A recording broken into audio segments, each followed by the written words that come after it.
Hi എല്ലാവർക്കും Mallu serial റിവ്യൂയിലേക്ക് സ്വാഗതം. അപ്പോൾ നമുക്ക് ഇന്നത്തെ പത്തരമാറ്റിൻ്റെ എപ്പിസോഡ് നോക്കി നോക്കാം. അപ്പോൾ നയനി ആദർശം കൂടി അമ്പലത്തിൽ നിന്ന് വരുന്ന സമയത്ത് നവ്യ കുഞ്ഞിനെ എടുത്തിട്ട് ഇറങ്ങാൻ നിൽക്കുന്നുണ്ട് കേട്ടോ. എന്തായാലും ഞങ്ങൾ പോകാമെന്ന് പറയുമ്പോൾ പറയുന്നുണ്ട്, നിങ്ങളുടെ ഇഷ്ടം പോലെ ഞങ്ങൾ ഇനി ആരെയും പിടിച്ചു നിർത്താനൊന്നും ഉദ്ദേശിക്കുന്നില്ല എന്ന് പറയുന്നുണ്ട്. ഈ നിൽക്കണ ആളേനെയാണ് അച്ഛനും അമ്മയും ഏറ്റവും കൂടുതൽ സ്നേഹിച്ചത് എന്ന് പറഞ്ഞിട്ട് നമ്മുടെ ആദർശനെ നോക്കുന്നുണ്ട് കേട്ടോ.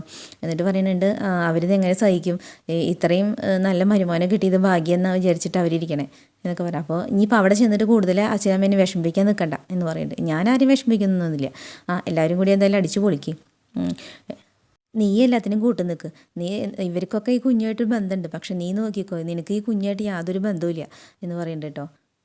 ഞാൻ കൂടുതലൊന്നും പറയാൻ നിൽക്കണില്ല എന്ന് പറയുമ്പോൾ ആദർശം, നിങ്ങൾ കൂടുതലൊന്നും പറയണ്ട, അതാണ് നല്ലത്, നിങ്ങൾ പറയുന്നതും കേൾക്കാൻ ഞങ്ങൾക്ക് മനസ്സില്ല എന്ന് പറയുന്നുണ്ട്. അങ്ങനെ ദേഷ്യം വന്നിട്ട് ഇറങ്ങിപ്പോവാണ് കേട്ടോ. അപ്പോൾ ഇറങ്ങിപ്പോകുമ്പോൾ നമ്മുടെ നയന പറയുന്നുണ്ട്, ചേച്ചി കാര്യങ്ങളൊന്നും അറിയാതെയാണല്ലോ സംസാരിക്കണമെന്ന് നോക്കുമ്പോൾ ഒരു വിഷമം എന്ന് പറയുന്നുണ്ട് കേട്ടോ.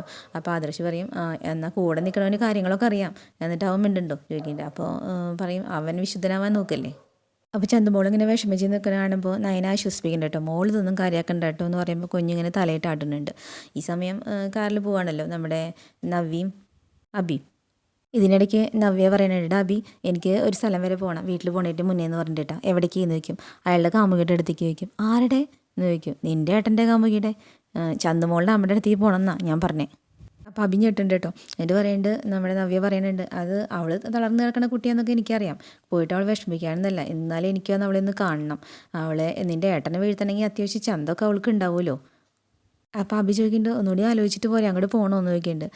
എന്താ പോയാൽ പോകണം എന്ന് നിർബന്ധം പിടിക്കുന്നുണ്ട് കേട്ടോ. അങ്ങനെ അവിടെ എത്തുകയാണ്. അവിടെ എത്തുമ്പോൾ അരങ്ങ അങ്ങനെ കിടക്കുന്നുണ്ട്, നിൽക്കണ ചേച്ചി ഇങ്ങനെ കഞ്ഞി കോരി കൊടുക്കുന്നുണ്ട് കേട്ടോ. അപ്പോൾ ചെയ്യുന്ന സാറ് എത്തിയോ എന്ന് ചോദിക്കുന്നുണ്ട്. എന്നിട്ട് നവ്യനെ പരിചയപ്പെടുത്തി കൊടുക്കുന്നുണ്ട് കേട്ടോ. അപ്പോൾ കുഞ്ഞിനെ എടുത്തിട്ട് ആ ചേച്ചി അങ്ങോട്ട് പോകുന്നുണ്ട്. നവ്യ അനങ്ങനെ നോക്കിയിട്ട് പറയുന്നുണ്ട്, കാണാൻ കുഴപ്പമൊന്നുമില്ലല്ലോ, പിന്നെ എന്തിനാ ഇവരെ വേണ്ടാന്ന് വെച്ചാൽ ആദർശേട്ടൻ ചോദിക്കുന്നുണ്ട് കേട്ടോ. അപ്പോൾ അവൻ പറയുന്നുണ്ട്, അയാളുടെ കാര്യം ആർക്കറിയാം, വിശുദ്ധനായി നടന്നിട്ടാ അയാൾ ഈ പണി പറ്റിച്ചത്.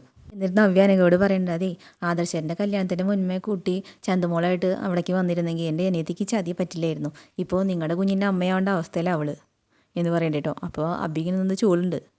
അപ്പോൾ അനകോട് പറയുന്നുണ്ട്, ഇങ്ങനെ കിടക്കുമ്പോൾ അത് പറയാൻ പാടില്ല എന്ന് എനിക്കറിയാം, എന്നാലും ഞാൻ പറയാം, നിന്നിങ്ങനെ ആക്കിയ ആളെ വെറുതെ വിടാൻ പാടില്ല എന്ന് പറയണ്ട കേട്ടോ.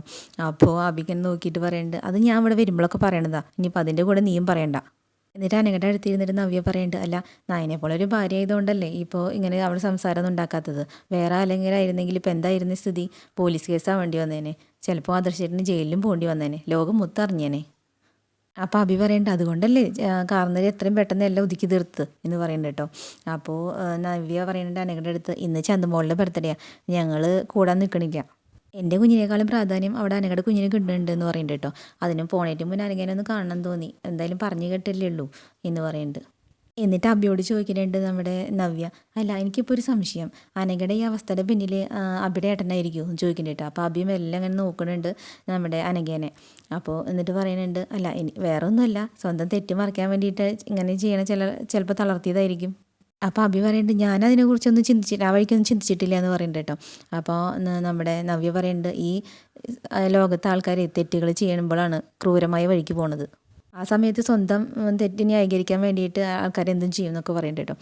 അപ്പോൾ അബി പറഞ്ഞാൽ, അല്ല അനഘയ്ക്ക് എന്തോ കാര്യമായിട്ട് അസുഖം ഉണ്ടെന്നാണ് ഡോക്ടർ പറഞ്ഞത്. എങ്ങനെ അസുഖം വരാതിരിക്കും, അങ്ങനെയല്ലേ സ്നേഹിച്ചിട്ട് ഓരോരുത്തർ ചതിക്കുന്നേ എന്ന് പറയുന്നുണ്ട് കേട്ടോ. അപ്പോൾ അബി ഇങ്ങനെ ഇടയ്ക്കിടയ്ക്ക് നോക്കുന്നുണ്ട് അനഘയ്ക്കൊന്നും മിണ്ടാകട്ടെ കിടക്കുകയല്ലേ. എന്നിട്ട് പറയുന്നുണ്ട്, എന്തായാലും അനന്തപുരിയിലെ കൊച്ചുമോൻ, ഇത്ര ആദർശതനായ കൊച്ചുമോൻ ഇത്ര അത് പതിക്കുന്നു ഞാൻ വിചാരിച്ചില്ല എന്ന് പറയുന്നുണ്ട് നവ്യ. എന്നിട്ട് അനഘോട് പറയുന്നുണ്ട്, എൻ്റെ അനിയത്തിയുടെ ഇപ്പോഴത്തെ അവസ്ഥ എനിക്ക് സഹിക്കാൻ പറ്റണില്ല, അതുകൊണ്ടാണ് ഞാൻ ഇത്രയൊക്കെ പറഞ്ഞത്, അവളൊരു പാവാ, ഭർത്താവിനെ അവൾ സ്വന്തം ദൈവത്തെ പോലെ കാണുന്നത്, എന്നിട്ട് പനകെ പോലെ അവളെയും വഞ്ചിച്ചിരിക്കുക, ആദർശധീരൻ എന്ന് പറയുന്നത് ദേഷ്യം വന്നിട്ടാ. അപ്പോൾ അബി അങ്ങോട്ട് വന്നിട്ട് ആകെ പരിങ്ങാണ്. എന്നിട്ട് പറയുന്നുണ്ട്, ഇനിയിപ്പോൾ ഇവർ രണ്ടുപേരല്ലാണ്ട് വേറെയും പെൺകുട്ടികളായിട്ട് ബന്ധമില്ല അയാൾക്ക് എന്ന് ആര് കണ്ടു. അപ്പോഴേക്കും ആ ചേച്ചി കുഞ്ഞിനെ കൊണ്ട് വന്നിട്ടുണ്ട് കേട്ടോ. അപ്പോൾ കുഞ്ഞിനെ മേടിച്ചെടുത്തിട്ട് നവ്യ പറയുന്നത്, നമുക്ക് പോവാം അബി എന്ന് പറഞ്ഞിട്ട് നവ്യ ആദ്യം നടന്നു, പിന്നാലെ പോണുണ്ട് അബി. അതിൻ്റെ ഇടയ്ക്ക് പോണ നേരത്ത് ഇങ്ങനെ തിരിഞ്ഞ് നോക്കുന്നുണ്ട്, ക്രൂരമായി നോട്ടം നോക്കുന്നുണ്ട് അനഘേനെ. അത് കഴിഞ്ഞ് രണ്ടുപേരും വീട്ടിലെത്തിയിട്ടുണ്ട് കേട്ടോ. അപ്പോൾ അമ്മ കുഞ്ഞിനെ മേടിച്ചെടുക്കുന്നൊക്കെ ഉണ്ട്. അബി അവിടെ ഇരിക്കുന്നുണ്ട്. അപ്പോൾ നമ്മുടെ നവ്യ ചോദിക്കുന്നുണ്ട്, അവിടുത്തെ കാര്യങ്ങളൊക്കെ അമ്മ അറിഞ്ഞു കാണല്ലോ, ഇവിടെ നിൽക്കുമ്പോഴുള്ളൂ കുഞ്ഞിനെ സ്നേഹിക്കാൻ ആൾക്കാർ, അവിടെ ആരുമില്ല എന്ന് പറഞ്ഞിട്ട്. എന്നിട്ട് അബിനെ നോക്കിയിട്ട് പറയുന്നുണ്ട്, അതിൻ്റെ കൂടെ ഇനി ബർത്ത്ഡേ പാർട്ടി കൂടി കാണാൻ വയ്യ, അതാണ് ഞങ്ങൾ ഇങ്ങോട്ട് പോകുന്നത്. അപ്പോൾ അഭി പറയുന്നുണ്ട് എന്തൊക്കെ പേക്കുത്തുകൾ അവിടെ നടക്കണേന്ന് മനസ്സിലാവണില്ലേ അമ്മയെന്ന് പറഞ്ഞിട്ട് കേട്ടോ. അപ്പോൾ അമ്മ പറഞ്ഞു ഞാൻ കണ്ടിരുന്നു അമ്പലത്തിൽ വെച്ചിട്ട് ബർത്ത്ഡേ കുട്ടീനെയും അച്ഛനെയും അവളുടെ വളർത്തമ്മേനെയും. എന്നിട്ട് പറയുന്നുണ്ട് നയനയുടെ കാര്യം ഞാൻ പറഞ്ഞതെന്ന് പറയും. എനിക്ക് മനസ്സിലായി, അവൾ വളർത്തമ്മയല്ലമ്മേ സ്വന്തം അമ്മയാണ് എന്ന് പറയുന്നുണ്ട് നവ്യ. എന്നിട്ട് അമ്മ പറയുന്നത് ഞാനിപ്പോൾ അവളുടെ ഭർത്താവിനെ ശ്രദ്ധിക്കാത്തപ്പോൾ അവൾ പറയണമെന്ന് പറയണ്ടേട്ടാ. എന്തിനാ അമ്മ ശ്രദ്ധിക്കുന്നത്? ഞാനിപ്പോൾ അയാളോട് മിണ്ടാറും കൂടി മൈൻഡ് ചെയ്യാറില്ല. പക്ഷെ അവിടെ ഉള്ളവർക്കൊക്കെ അയാളോട് സ്നേഹം കൂടിയിരിക്കുക, അയാളോട് മാത്രമല്ല ആ കുഞ്ഞിനോട്. അപ്പോൾ അഭി പറയുന്നുണ്ട് എല്ലാവരും ഞാൻ ചതിയെന്നാ പണ്ട് തൊട്ടേ പറഞ്ഞിരുന്നത്, ആദർശിന് ആർക്കും അറിയില്ല, അവനെ കാര്യം സാധിച്ചെടുക്കാൻ മിടുക്കനാ എന്ന് പറയുന്നുണ്ട് കേട്ടോ. അപ്പോൾ അമ്മ അങ്ങനെ ഒന്നും മിണ്ടാൻ നിൽക്കുന്നുണ്ട്. അപ്പോൾ നവ്യ പറയുന്നുണ്ട് ഞങ്ങൾ വരുന്ന വഴിക്ക് ചന്തുമോളുടെ അമ്മയെ കാണാൻ കയറിയിരുന്നു. അവർ ചാനലിലെല്ലാം മേപ്പിട്ട് നോക്കി കിടക്കുക, ഇനിയിപ്പോൾ പഴയ അവസ്ഥയിലാവില്ല എന്നാണ് പറയണേ. എന്നാലും ഈ അവസ്ഥയുള്ള കുട്ടീനെ അയാൾ തള്ളി കളഞ്ഞില്ലേ എന്ന് പറയുന്നുണ്ട് കേട്ടോ നവ്യ. എന്നിട്ട് ആ കുട്ടിയുടെ ബന്ധുക്കൾ പ്രശ്നം ഉണ്ടാക്കാതിരിക്കാൻ കുഞ്ഞിനെ ഏറ്റെടുത്തതാ എന്ന് പറയുന്നുണ്ട് കേട്ടോ. അപ്പോൾ അമ്മ പറയുന്നുണ്ട് ഇതൊക്കെ അറിഞ്ഞിട്ട് ഈ നയനമോൾ എന്തിനാ അവൻ്റെ കൂടെ നിൽക്കണേന്നാണ് മനസ്സിലാവാത്തേ. അപ്പോൾ അഭി പറയുന്നുണ്ട് കാര്യങ്ങളൊക്കെ കൈവിട്ട് പോകുന്നു പറഞ്ഞ സമയത്തെ നയനേനെ അയാൾ എന്തൊക്കെയോ പറഞ്ഞ് വശത്താക്കിയതാ, അതുകൊണ്ടാണ് നയന അയാളുടെ കൂടെ തന്നെ നിൽക്കുന്നത്. അതുപോലെ അമ്മായി ആദ്യം എതിരായിരുന്നു, ഇപ്പം അമ്മായിനെ വെറുതെലാക്കിയിരിക്കുക എന്ന് പറയുന്നുണ്ട് കേട്ടോ. അപ്പോൾ അമ്മ പറയുന്നുണ്ട് ഞങ്ങളെയും ബർത്ത്ഡേക്ക് ക്ഷണിച്ചിരുന്നു, ഞാൻ നല്ല ചുട്ട മറുപടികൾ കൊടുത്തിട്ടുണ്ട്. അപ്പം നവ്യ പറയണ അമ്മ ഞങ്ങളൊന്ന് വരേണ്ടതായിരുന്നു, അവളാ എല്ലാം ഓടി നടന്നിട്ട് ചെയ്തേ, പറഞ്ഞിട്ട് കാര്യമില്ല അമ്മേ, ഇനിയിപ്പോൾ അവൾ നമ്മൾ പറഞ്ഞൊന്നും കേൾക്കില്ല. അപ്പോൾ അമ്മ പറയണ്ട അവൾ അങ്ങനെ തന്നെയാണ്, ആരെങ്കിലും മനസ്സറിഞ്ഞ് സ്നേഹിച്ച് കഴിഞ്ഞാൽ പിന്നെ അയാളെ വെറുക്കത്തില്ല, അവൾ പണ്ട് മുതലേ അങ്ങനെയാണ്. പക്ഷേ ആദർശ് ഇത് നെറികേട് എനിക്ക് കുഞ്ഞിട്ട് ഒരിക്കലും മറക്കാൻ പറ്റില്ല എന്ന് പറയുന്നത്. എന്നിട്ട് മോള് വാ മോൻ ഇരിക്കട്ടോ എന്നും പറഞ്ഞിട്ട് നവ്യനെയും കൊണ്ട് പോയിട്ടുണ്ട് കേട്ടോ. അപ്പോൾ അഭി ഇങ്ങനെ ഇരുന്നിട്ട് ഒരു ഗൂഢമായ ചിരിക്കുകയാണ് കേട്ടോ, എല്ലാം വിജയിച്ച മട്ടിലിരുന്നിട്ട് ചിരിക്കുകയാണ് തന്നെയല്ലേ ഉള്ളൂ. ഈ സമയത്ത് നയന അവിടെ ചന്തുമോളെ അണിയിച്ചൊരിക്കും നല്ല സുന്ദരിയാക്കിയിട്ടുണ്ട് കേട്ടോ. അപ്പോൾ ആദർശ് വന്നിട്ട് ആദർശിനോട് ചോദിക്കുന്നുണ്ട് എങ്ങനെയുണ്ട് ഞങ്ങളുടെ മാലാകുട്ടി എന്ന് ചോദിക്കുന്നുണ്ട്. അപ്പോൾ ആദർശ് പറയും എൻ്റെ മോൾ അല്ലെങ്കിൽ സുന്ദരിയല്ലേ, ഇന്നൊന്നും കൂടി സുന്ദരിയായിട്ടുണ്ടെന്ന് പറഞ്ഞിട്ട് വാ നമുക്കൊരു സെൽഫി എടുക്കാമെന്ന് പറഞ്ഞിട്ട് നവ്യയും കുട്ടിയും കൂടി സെൽഫി എടുക്കുമ്പോഴേക്കും അമ്മ ഓടി വന്നിട്ട് ഒരാളും കൂടി ഉണ്ടെന്ന് പറഞ്ഞിട്ട് വന്നിട്ട് ഫോട്ടോ എടുക്കുന്നുണ്ട് കേട്ടോ. എന്നിട്ട് അമ്മ പറയുന്നുണ്ട് ഞാൻ കുഞ്ഞിനെ കൊണ്ടുപോകാം, നിങ്ങൾ അങ്ങോട്ട് വന്നാൽ മതിയെന്നും പറഞ്ഞിട്ട് എടുത്തു കൊണ്ട് പോകുന്നുണ്ട് കേട്ടോ. അപ്പം നയന പറയേണ്ട ആദർശിനോട് ആദർശേട്ടാ ഇന്നത്തെ ഫംഗ്ഷൻ്റെ ഫോട്ടോ എടുത്തിട്ട് അനഘയ്ക്ക് അയച്ചു കൊടുക്കണം, അനഘ നോക്കാൻ നിൽക്കണ ചേച്ചി അത് കാണിച്ചു കൊടുത്തോളൂ. അത് വേണം നയന്, അങ്ങനെയെങ്കിലും അവൾ ആ കുട്ടിയെ സന്തോഷിച്ചോട്ടെ എന്ന് പറയുന്നുണ്ട് കേട്ടോ. എന്നിട്ട് ഒരുത്തൻ പോയില്ലേ സ്വന്തം കുട്ടിയെന്ന് വിചാരമില്ലാണ്ടേ, അവനെങ്കിലും ഇവിടെ വെറുതെയെങ്കിലും നിൽക്കാമായിരുന്നു ഇവിടെ. അപ്പോൾ ആദർശ് പറയേണ്ടത് എന്തിനാ നമ്മളിനി അതൊക്കെ പറയുന്നത്, നമ്മളിന്ന് ഇടയ്ക്ക് പറഞ്ഞു എന്ന് കരുതി അവൻ നന്നാവോ, നീ അത് മറന്നു കളാ എന്ന് പറയുന്നുണ്ട് കേട്ടോ. ഈ സമയം അനാമിക അവിടെ ദേഷ്യപ്പെട്ട് നടക്കുന്നുണ്ട്, അവിടെ കേക്ക് മുറിക്ക് ഫംഗ്ഷൻ നടക്കുക, വലിഞ്ഞു കയറി വന്നൊരു കുഞ്ഞിൻ്റെ എന്ന് പറയുന്നുണ്ട് കേട്ടോ. അപ്പോൾ അവളുടെ അമ്മ പറയുന്നുണ്ട് അതിന് വലിഞ്ഞു കയറി വന്നതല്ലേ മോളെ, അത് ആദർശിൻ്റെ കുഞ്ഞല്ലേ എന്ന് പറയും. ആരുടെ കുഞ്ഞായാലും വേണ്ടില്ല, അത് കാണാൻ നിൽക്കാതെ ഒരുത്തി അങ്ങ് ഇറങ്ങിപ്പോയിട്ടുണ്ട് ആ നവ്യ. പിന്നെ ഞാനെന്തിനാണ് അവിടെ നിൽക്കുന്നത് എന്ന് ചോദിക്കാൻ കേട്ടോ. അപ്പം അച്ഛൻ പറഞ്ഞു ഒരിക്കലും നിൽക്കേണ്ട കാര്യമില്ല, നമ്മുടെ പ്രതിഷേധം അറിയിക്കണം എന്ന് പറയുന്നുണ്ട് കേട്ടോ.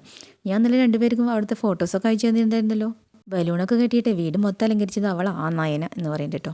അപ്പോൾ അമ്മ അവളുടെ അനാമികയുടെ അമ്മ പറയുന്നുണ്ട് അവളുടെ ജാളിത മറച്ചു വെക്കാൻ വേണ്ടിയിട്ടാണ് ഓടി നടന്ന് അങ്ങനെയൊക്കെ ചെയ്യുന്നത്, അവളുടെ നാണക്കേട് മറച്ചു വെക്കാൻ എന്ന് പറയുന്നുണ്ട്. അപ്പോൾ അച്ഛൻ അത് ഞാനും പറഞ്ഞിട്ടുണ്ടായിരുന്നു, ഇനി അതിനൊക്കെ എതിർത്താലേ അവൾക്ക് അവിടെ നിന്ന് പോകേണ്ടി വരും, അവളെക്കാളും ഭേദം അവളുടെ ചേച്ചിയാണ്, അവളെ പ്രതിഷേധം അറിയിച്ചു എന്ന് പറഞ്ഞിട്ട് കേട്ടോ. അപ്പോൾ അമ്മ പറയുന്നുണ്ട് മോളെ നവ്യായിട്ട് ഇനി വഴക്കിനൊന്നും പോകരുത്, അത് അവളെ അമ്മ പറഞ്ഞെന്നുണ്ടാവുമല്ലോ എന്ന് പറയുന്നുണ്ട്. ഞാൻ ആരായിട്ടും വഴക്കിനൊന്നും പോകണില്ല, അവരോട് ഞാനിപ്പോൾ കുറച്ച് മയത്തിലൊക്കെ പെരുമാറുന്നേ എന്ന് പറയുന്നുണ്ട് കേട്ടോ. അപ്പോൾ അച്ഛൻ പറയുന്നുണ്ട് അത് വേണം മോളെ, അവളുടെ കുഞ്ഞിനേക്കാളും പ്രാധാന്യം മറ്റേ കുഞ്ഞിന് കിട്ടുന്നുണ്ടെന്ന് അവൾക്ക് തോന്നണം, അങ്ങനെ ഒരു ചിന്ത അവിടെ ഉണ്ടായാലേ അനിയത്തിയും ചേച്ചിയും തമ്മിൽ വഴക്ക് കൂടുള്ളൂ എന്ന് പറഞ്ഞു കൊടുക്കുന്നുണ്ട് കേട്ടോ അച്ഛൻ. എന്നിട്ട് പറയുന്നുണ്ട് ഇപ്പോൾ വേറെ അന്യ കുഞ്ഞിനെയാണ് സ്വന്തം അനിയത്തി സ്നേഹിക്കുന്നത്, വെറുതെ സ്നേഹിക്കുക മാത്രമല്ല ഇപ്പോൾ സ്വന്തം ചേച്ചിയുടെ കുഞ്ഞിനേക്കാളും പ്രാധാന്യം കൊടുക്കുന്നത് ആ കുഞ്ഞിനാന്ന് പറയുന്നുണ്ട് കേട്ടോ. അപ്പോൾ അമ്മ പറഞ്ഞു കൊടുക്കുന്നുണ്ട് മോളെ അച്ഛൻ പറഞ്ഞതാണ് ഇത് തുറുപ്പ് ചീട്ടായിട്ട് എടുക്കണം, അവിടെ ഒരു വഴക്കുണ്ടായി അതിൻ്റെ ഗുണം നിനക്ക് തന്നെയാന്ന് പറയുന്നുണ്ട് കേട്ടോ. അനാമികയുടെ അമ്മ പറഞ്ഞു കൊടുക്കുന്നുണ്ട്. അപ്പോൾ അനാമിക പറയുന്നുണ്ട് ഞാനിപ്പോൾ എൻ്റെ അമ്മായിയമ്മയുടെ അമ്മയുടെ ഒക്കെ കൂടെ ഇങ്ങോട്ട് നിൽക്കുക, പരമാവധി നവ്യനെ ചൊടിപ്പിക്കാൻ നോക്കുക. എന്നിട്ട് അനാമികയുടെ അച്ഛൻ പറയുന്നുണ്ട് ഞാൻ കരുതിയത് ഇങ്ങനെ ഒരു പ്രശ്നം ഉണ്ടായി ഇപ്പോൾ നവ്യ എല്ലാം ഇട്ടെറിഞ്ഞ് പോകുന്ന നയനെല്ലാം ഇട്ടെറിഞ്ഞ് പോകുന്നതെന്ന് പറയുന്നുണ്ട് കേട്ടോ. അപ്പോൾ അനാമിക പറയുന്നുണ്ട് അവൾ പോവില്ല, അച്ഛൻ പറഞ്ഞ പോലെ അവൾ സ്വത്തും പണം ഉന്നം വയ്ക്കുന്നത്, അതുകൊണ്ട് അവളുടെ അമ്മായിമ്മയ്ക്ക് കരൾ കൊടുത്തത്, ഇനിയിപ്പോൾ എന്തായാലും അതിൻ്റെ ഒരു പ്രാധാന്യം അനന്തപുരിക്കാർ കൊടുക്കാതിരിക്കില്ല, അവൾക്ക് അത് തന്നെയാണ് വേണ്ടതും, അവൾക്കൊരു കുഞ്ഞിനെ പ്രസവിക്കണമെന്നോ വളർത്തണമെന്നോ ഒന്നുമില്ല, ഇപ്പോൾ പേരിനെ മോളേന്ന് വിളിക്കാനൊരു കുഞ്ഞിനെ കിട്ടി എന്ന് പറഞ്ഞിട്ട് അനാമിക ദേഷ്യം വന്നിട്ട് അവിടെ നിന്നിട്ട് പോവാണ് കേട്ടോ. അപ്പോൾ അനാമികയുടെ അച്ഛൻ അമ്മയുടെ അടുത്ത് ചോദിക്കുന്നുണ്ട് നമുക്ക് അങ്ങോട്ട് പോകാനുള്ള സമയമായി ഒരേ അവധിയെന്ന് ചോദിക്കുന്നുണ്ട് കേട്ടോ. വേണ്ട പോയേ പിന്നെ വയറ് കേടായിട്ട് തിരിച്ചു വരൂ എന്നും പറഞ്ഞിട്ട് വയറ് പിടിച്ച് നിൽക്കുന്നുണ്ട്. ഓ അതും ശരിയാ.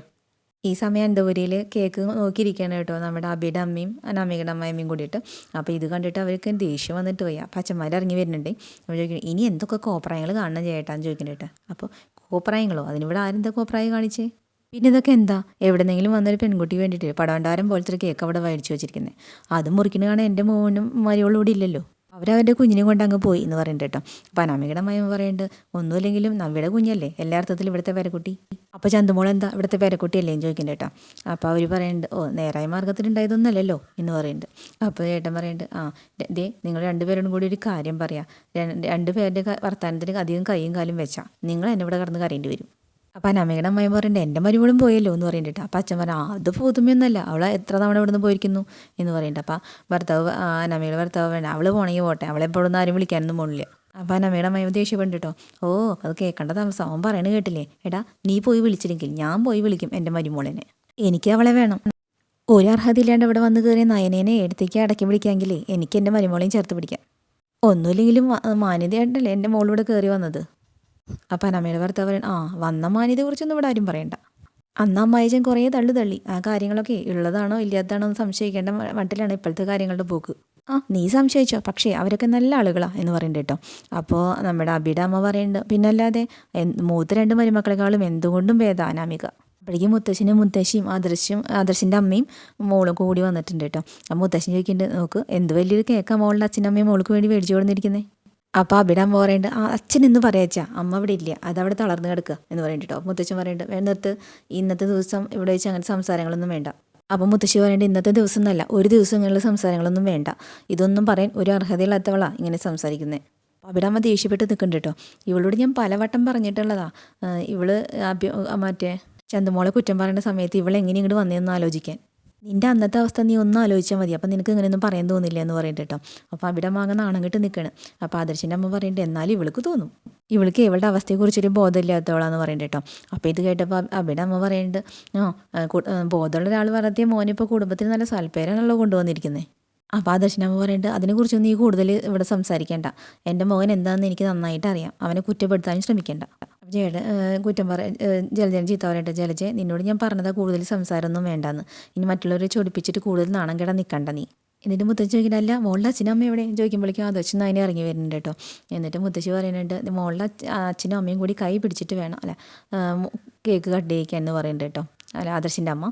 അപ്പോൾ ആദർശ് പറയുന്നുണ്ട്, മുത്തശ്ശനും മുത്തശ്ശിയും കൂടി ചേർന്നിട്ട് ചെയ്യിച്ചാൽ മതി എന്ന് പറയുന്നുണ്ട്. അപ്പോൾ മുത്തശ്ശൻ പറയുന്നുണ്ട്, അത് വേണ്ട, മോൻ്റെ അമ്മ പറയുന്നത് അങ്ങോട്ട് കേട്ടാൽ മതി. അപ്പോൾ അബിയുടെ അമ്മ പറയുന്നുണ്ട് ആദർശിൻ്റെ അടുത്ത്, അച്ഛൻ നീയല്ലേടാ മോനെ, അപ്പം നീ തന്നെ അങ്ങ് ചെയ്താൽ മതി എന്ന് പറയുന്നുണ്ട് കേട്ടോ. എന്തിനാ ആദർശേട്ടൻ മാത്രമാക്കുന്നു ചോദിക്കുന്നുണ്ട് നായന, മോളുടെ അമ്മ ഞാനല്ലേ, അപ്പോൾ ഞാനും കൂടി ചെയ്താൽ പോലെ ചോദിക്കുന്നുണ്ട്. അപ്പോൾ അനാമികയുടെ അമ്മ പറയുന്നുണ്ട്, അത് അങ്ങനെ അവകാശപ്പെടാനൊന്നും നിനക്ക് പറ്റില്ല. അപ്പോൾ അനാമികയുടെ അമ്മ ഇവിടെ അമ്മയമ്മൻ ചെയ്താൽ പറയുന്നുണ്ട്, എടി നിന്നോടല്ലേ ഞാൻ നിർത്താൻ പറഞ്ഞേ, പെണ്ണുങ്ങളെ തലണ പാരമ്പര്യം ഇവിടെ ഇല്ല, നീയായിട്ട് അത് തെറ്റിക്കരുത്. എന്നിട്ട് ജലജനെ നോക്കിയിട്ട് പറയുന്നുണ്ട്, ദേ ഇവളെ എന്ത് ചെയ്തിട്ടും കാര്യമില്ല, പക്ഷെ നിന്നെ ചിലപ്പോൾ എനിക്ക് മര്യാദ പഠിപ്പിക്കേണ്ടി വരും എന്ന് പറയുന്നുണ്ട് കേട്ടോ. മുത്തശ്ശൻ പറയും, പോട്ടെടാ എന്ന് പറഞ്ഞിട്ട് മോളെ ഇങ്ങോട്ട് വിളിക്കുന്നുണ്ട്. എന്നിട്ട് ഉണ്ണിനെ കൊണ്ട് കേക്കൊക്കെ മുറിപ്പിച്ച് അവിടെ ആഘോഷിക്കുന്നുണ്ട് കേട്ടോ. അപ്പോൾ അബിയുടെ അമ്മ പറയുന്നുണ്ട്, ഇതൊക്കെ ക്യാമറയിൽ പകർത്തിയിട്ട് അവൾക്ക് അയച്ചു കൊടുക്കണം ഇവളുടെ ചേച്ചിക്ക്, അവളുടെ വീട്ടുകാരിത് കണ്ടൊന്ന് ആഹ്ലാദിക്കട്ടെ എന്ന് പറഞ്ഞിട്ട് മൊബൈലിൽ പകർത്തുന്നുണ്ട് കേട്ടോ. ഓക്കെ, അങ്ങനെ എല്ലാവരും കേക്കൊക്കെ മുറിച്ച് ഉണ്ണിയുടെ വായിലൊക്കെ കൊടുത്തിട്ടുണ്ട് കേട്ടോ. അപ്പോൾ ജലജ പറയേണ്ടതേ, ഞാനേ ക്യാമറമാൻ ആയിക്കോളാം, എല്ലാവരും ഒന്ന് നിരന്ന് നിന്നേ എന്നും പറഞ്ഞിട്ട് ഫോട്ടോ ഒക്കെ എടുക്കുന്നുണ്ട്, ചിരിക്കുന്നുണ്ട്, നല്ലത് അയച്ചു കൊടുക്കാൻ പറ്റുള്ളൂ. അപ്പോൾ അങ്ങനെയാണ് കേട്ടോ ഇന്നത്തെ പത്രമാറ്റം അവസാനിച്ചിട്ടുള്ളത്. അപ്പോൾ നാളത്തെ എപ്പിസോഡായിട്ട് വീണ്ടും വരാം കേട്ടോ. Okay, by.